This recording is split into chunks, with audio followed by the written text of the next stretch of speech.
Hey, welcome to Schmooze with Suze. I'm Suze Montgomery, your host. Tonight's show is interesting because a lot is going on about this lately in our community. We've had some homeless issues. They are not new. Those have been going on as long as I moved to Ventura, 30 years ago? Almost 40 years ago. And homeless issues have always been paramount, and it's always been a decision who takes care of the homeless populations. Is it the city? Is it the county? Is it the state? Is it the feds? Frankly, that has not been decided yet, but we at least have something to work with tonight's show that can actually help with homeless populations. And I can see a lot of other areas where it would work as well, not just with homeless populations. I think these are going to be the future. So let's meet our guests. We have Deanna Handel on the end in whole person care. You're the manager with the county behavioral health. Actually, the healthcare agency. Healthcare agency. It's a new program called Whole Person Care, and it is meant to coordinate health, behavioral health, and medical services for our at-risk adult Medi-Cal population. So it's a new way of providing services that kind of addresses all needs at once and really hopes to reduce costs while achieving better outcomes for our patients. So that would be including homeless and other populations, sure, like you said, are at risk, correct? So frequently these are folks that are going to the emergency room, you know, sometimes 5, 10, 15, 100 times a year actually. Sometimes they can be hospitalized, you know, 5 or 10 times a year.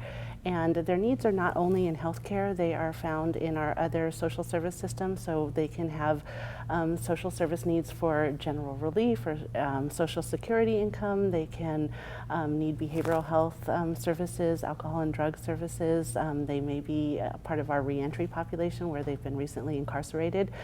And so sometimes these folks have all of these concerns going on at once. And so the purpose of whole person care is really to help connect the dots and address any barriers that are having them not be successful in any one of those systems and getting their needs met. And so this would be like a safety net. It truly more is. Or less. It's whatever it takes, care coordination, using a multidisciplinary team. So we have folks who are behavioral health clinicians on our team. We have nurses on our team and alcohol and drug treatment specialists. We have community health workers. And all of those folks work together in a team-based environment, really trying to coordinate care and getting these patients everything that they need to help move them along to a better outcome. Is there, you know, I mean, is it successful? Is it working? We're finding right now that it's quite successful. It's a relatively new program and it's happening. It's actually, we started in July of 2017, so we've had about 8 months of enrollment, and we found in our first 6 months of the program about 60% of the time we can reduce emergency room visits substantially. So for our top 5 to 7 patients, their emergency room visits came down by 456 visits from the 6 months prior. That's huge. So it's huge, but it's not just the cost reductions and the savings and all of those services. It really is providing better care to these patients. They really do better health-wise and mental health-wise when they get all of their needs met. So we can really turn their trajectory, not just in costs, but in, you know, their life outcomes.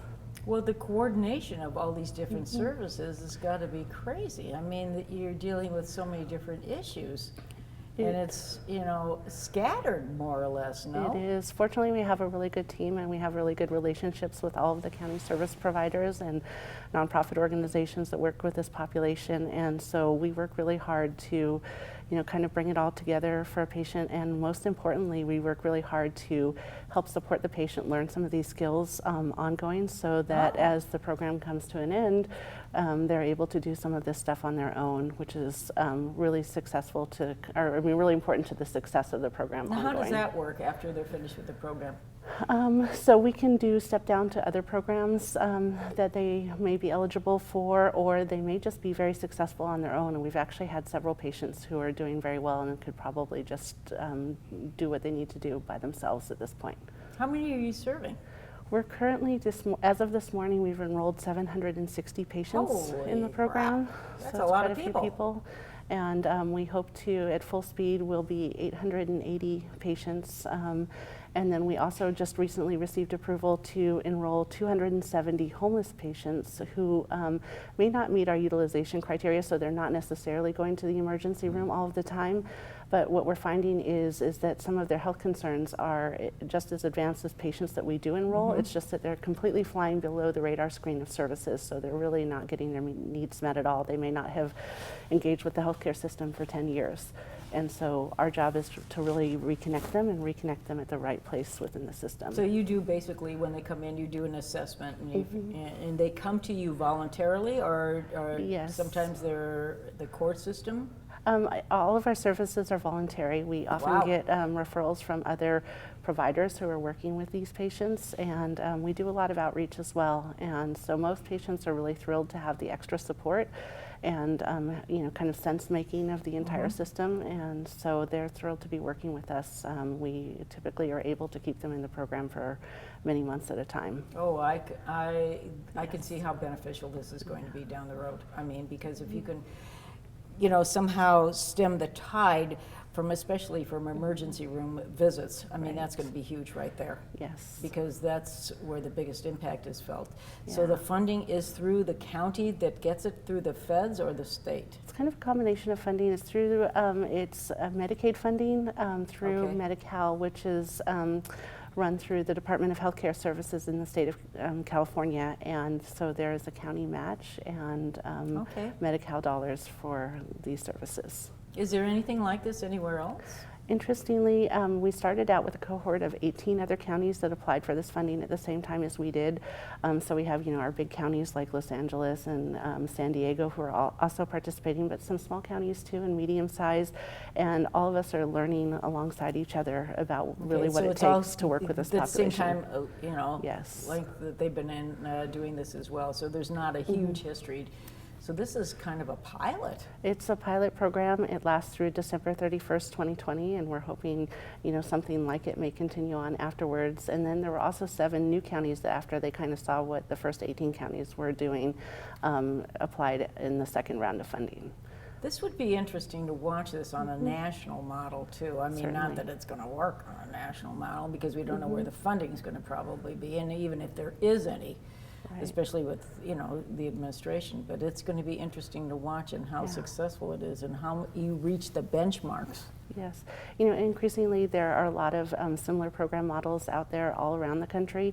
Really? Probably the oldest, the most mature is in Camden, New Jersey, with the Camden Exchange, and their founding physician, Dr. Jeffrey Brenner, got a MacArthur Genius Award for kind of conceptualizing this whole idea of these patients who are truly outliers in terms of the amount of services that they receive and the needs that they have, and finding better ways to address them. So you're running this program. Huh? Yes. Big job. It's a good one. It really is. Well, I think by just speaking with you, I am very gratified that you're doing it, because you're very knowledgeable about this. And I can see a certain steely resolve. You'll get this done. We will. All of us. Yeah. Let's talk about these two over here. Two of my favorite people. This is my friend Vern Alstot, who is sitting in the middle here. And Vern and I go back a long time. And George Magana, who I just met today too. But Vern, you've got the most interesting bio of just about anybody I know. Want to share it with everybody else?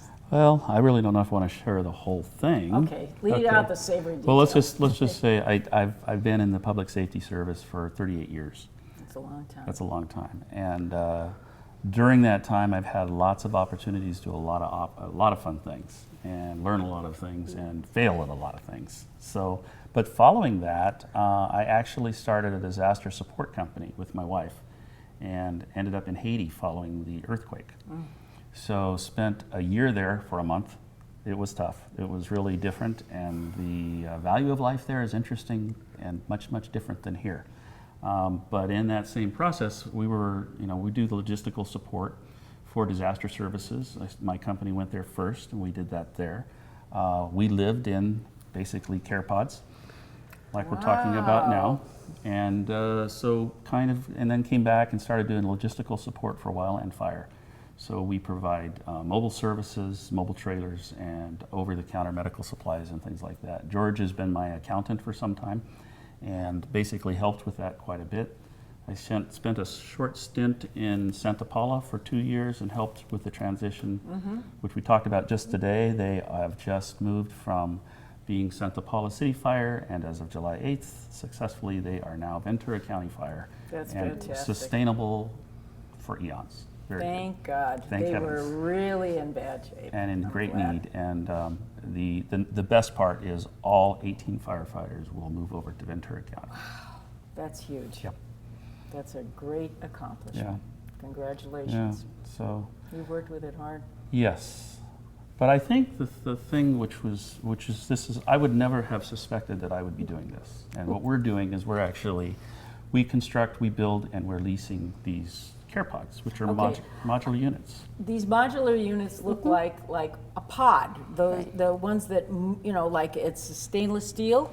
You'd think it was a shipping container if you passed it. Yeah. Yes. That's what it looked like to me.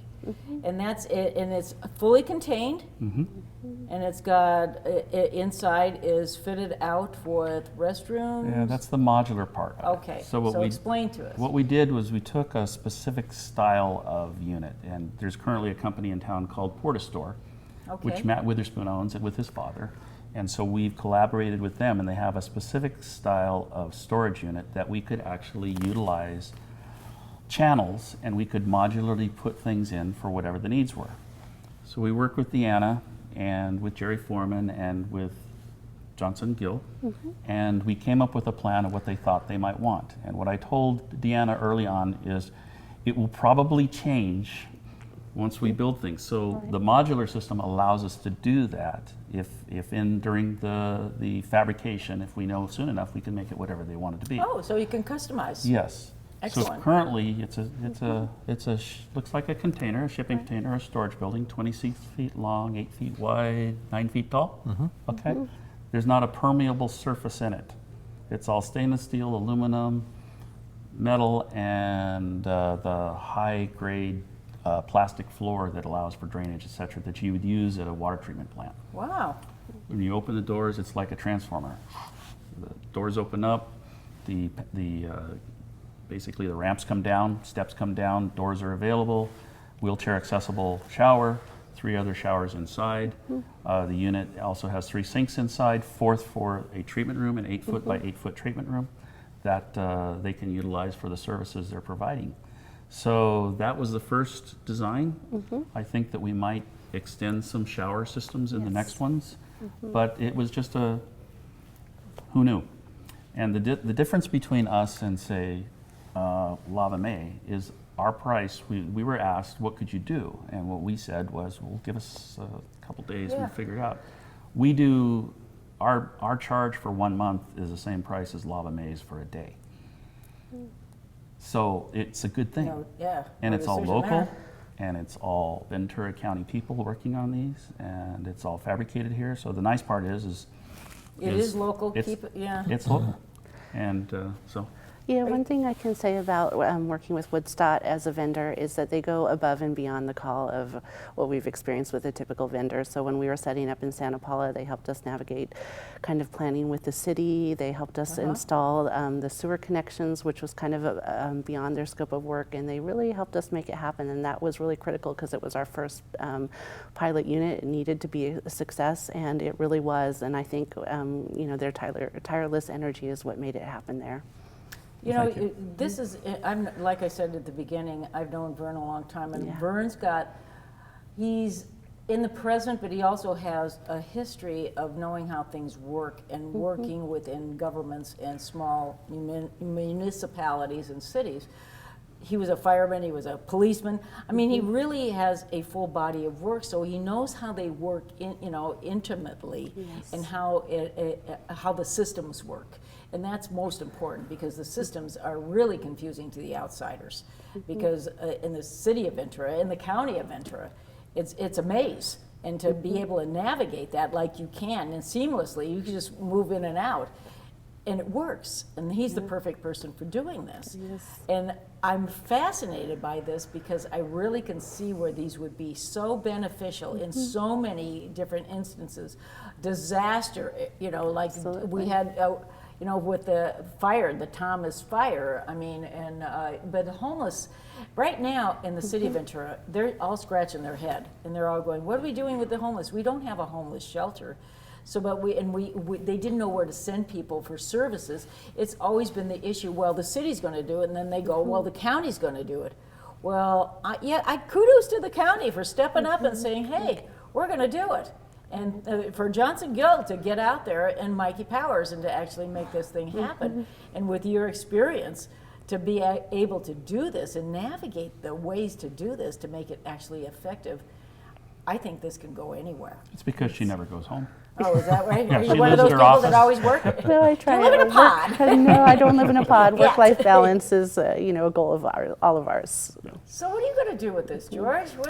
Are you the bean counter guy? Are you the guy? I am the bean counter, yeah. Okay, so you're the one that makes the numbers work so they can actually do their work, correct? Yes, yes. And I participate as well as some fabrication. So I have most of my background is in automotive. I worked in the automotive field for 20 plus years, and then I'm actually in the mortgage business now. So I have a little bit of... You've got a lot of talent. Yeah, he's one of That those would be guys good. that can punch on the keyboard, do Get under numbers, the hood. and still Yeah. has a propeller head and can turn a wrench. Right They're and hard to left. find. Yeah. Right and left brains are very rare. Yes. Yeah. Well, they're So lucky Vern to and I get you. make a good team. Yeah. We get can along see great. that. I could Yeah. not do what we do. I just leave the whole, okay, what's it going to cost? What are we going to do? It's your problem, George. Okay. And then he turns back to me, well, the rest of it, the logistics and coordination, that's your problem, Vern. And it's like, that works good.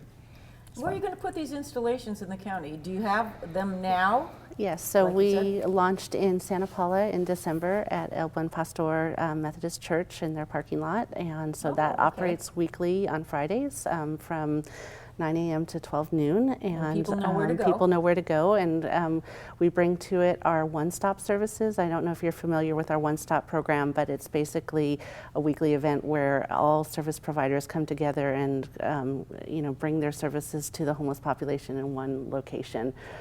For a time, and we're also available on Mondays in Ventura at the River Haven site. You're in River Haven. Yes, Okay. we are. I know that So well. the city was helpful in grading the space to allow us to put the pod down safely. We're there in the afternoons, 12:30 to 3:30 on Mondays, and I'd say during these events we probably have between 20 and 25 people regularly showing up and having not only Excellent. the showers but also all of the other important services that they can receive there. So things like mental health assessments and referrals, alcohol and drug treatment services. Our mobile medical unit comes out, which is a full medical clinic on wheels. So they have access to that while they're there. At River Haven, we do communicable disease testing and a needle Wow. exchange. So You're comprehensive. there's quite a bit out there, and even down to just kind of the personal things that people need. So we've brought barbers out to do haircuts for folks on a volunteer basis there. So we had some barbers who were formerly residents at the rescue mission in Oxnard, and they came and as part of their trade, they did haircuts. for the Again, homeless this is population. community coming together to make it Yeah. work better. It You know really what, Suze, is. there's something else too that's kind of, I just want to tell you a quick story. Is one of the units is white and the other's tan. The one in Santa Paula is tan. The one we set up in River Haven is white. And we're thinking like, it's going to get graffiti, right? I bet not. It did not. For weeks, it did not. And then some passing person that wasn't a regular there did just like paint something on it. And the locals down there, the homeless, were upset Because that's their That's pond. their pond. Yes. Took So ownership of I it. went back and I went back, before we were going to open the next Monday, and I was painting it out, and these people are coming, hey, give us that, let us do that, well, we want to do that, and it was like, Oh, wow, how rewarding. it was. And I think that going down there, I show up at Santa Paula almost every opening, at least once, every time, or River Haven, just to make sure things are going well. But I kind of stuck around, and I met some of the homeless there, and it's like, it's amazing how much difference it makes to them. Sure does. And even I've kind of befriended, I'll just say he's Mikey, I won't say his last name, but he's this bicycle enthusiast. He wants to build this bicycle tent he can pull. I mean, it's a really great idea. He's looking at all the aluminum on this thing, and he goes, boy, if I could get some of that. And I go, I got scraps. So we're going to set him up. But it's just kind of fun to interact and Watch go. it evolve. Watch it evolve. And to see the ownership that they put on these units and the value they put in what's going on. And then you're working with 501c3s, you're working with nonprofits as well, Exactly, correct? yes. So like Turning Point Turning and Project to Point, Understanding. Salvation Army Salvation provides Army? some case Okay. management services for us. So it really does take a village to make this happen. I'm intrigued by this because I can see the, potential down the road and where these would go and how they would enhance a community rather than detract. Right. I mean, it's like miracle stuff. How do you get the word out to your clients? How do they know how to find you? Well, I think the first time we actually just showed up and kind of opened up and started talking with people, and we've really been slowly embarking on this process of building trust with people to let them know that not only do we have what they want when they want it there, but that we're going to treat them right while they're there. And I think that's an important part of how the with service dignity and is kindness delivered. and respect, Yes. which everybody wants. Exactly. And this is such a wonderful enhancement rather than, just giving them, a sack of food and then Right. they go away. But this is whole person care. Exactly. And I think whole person care is when you take care of their soul, but you take care of all of them, and they feel it and they know that. In Santa Paula, I'd say Kay Bolton was very Oh, instrumental. she's fabulous. Yes, Isn't she she is. great? Yes, she is. She's a gem. Yes, she is. And, but she really was instrumental to helping in She Santa was. Paula, bringing things together to where in Santa Paula, 3/4 of the homeless are getting showered. Isn't that wonderful? Amazing. It's a smaller group, but it doesn't matter. She No. just keeps pulling people You through. see, and there's no cutoff, so you could keep on returning and returning. Yes, you can. As long as we have them there, people can come and use them. Rules? And Any rules? we try and keep the rules minimal and practical to keep everyone safe and to keep the pod functioning. But we really don't want to impose a lot of rules on people. We want them to come and experience the services and get what they need. This is a miracle. This is a gift. Yeah. I'm so impressed by this. Yeah.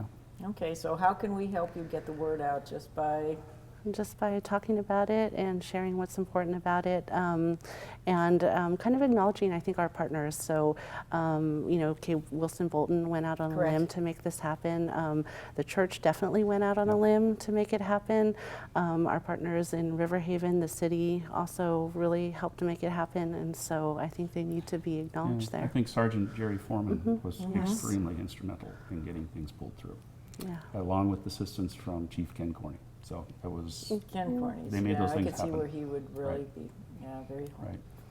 I think go to city councils. Do you go to community councils as well within other cities? Yes, we will talk to basically anyone who Will will you listen tell about it. everybody? Yes. Okay, I can give you a list. Oh, good. Okay. And I'd be more than happy Yeah. to do so.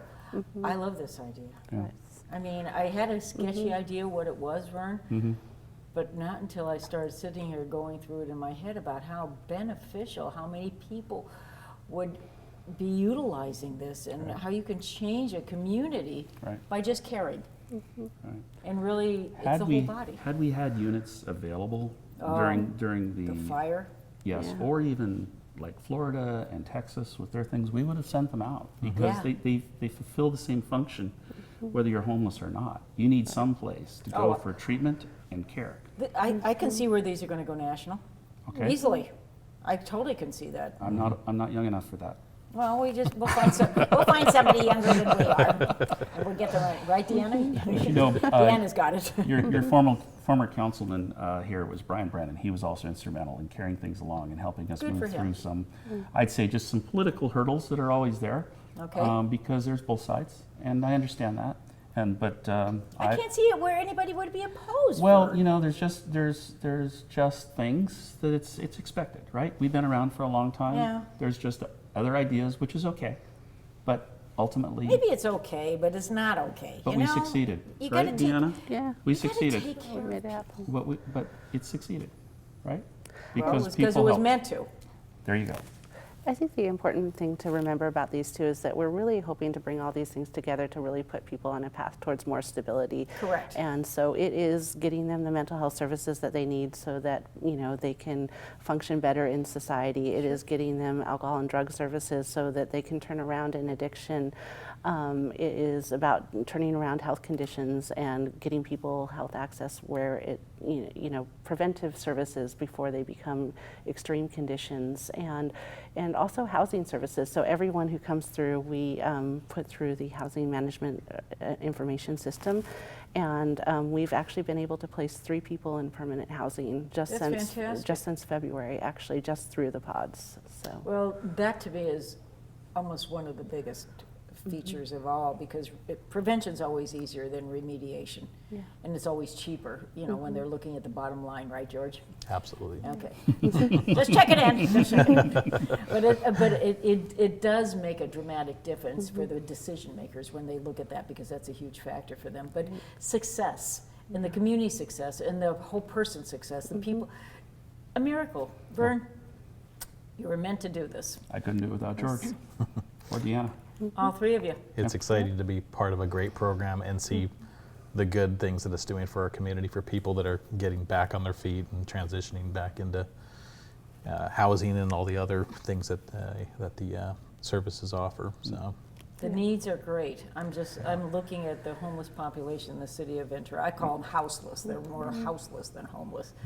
And I'm looking at their needs, and I'm looking at a new population, the population I work with. I work with seniors. Right. Right. And I'm looking at seniors. I mean, most don't have pensions. They're on Social Security, and now with the rental market the way it is in the city of Ventura, I mean, they can't make that.